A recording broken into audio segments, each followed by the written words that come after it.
নমস্কার বন্ধুরা, আলো ছায়ায় আপনাদের সকলকে স্বাগত।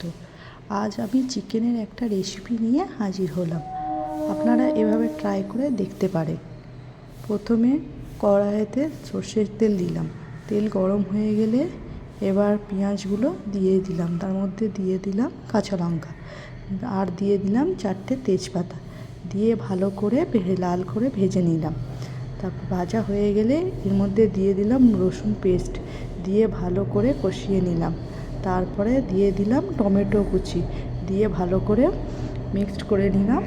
এরপর দিলাম আদা পেস্ট, দিয়ে ভালো করে কষিয়ে নিলাম।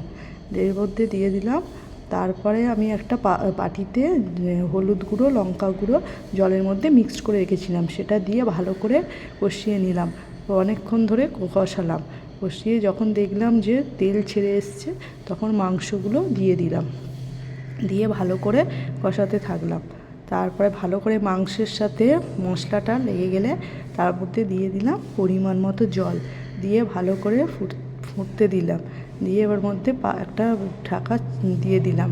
দিয়ে মাংসটা যখন সেদ্ধ হয়ে এলো, তার মধ্যে দিয়ে দিলাম গরম মশলা আর দিয়ে দিলাম কিছুটা ধনেপাতা, দিয়ে ভালো করে এটাকে মিক্সড করে নিলাম। তারপরেই রেডি আমার চিকেন কষা।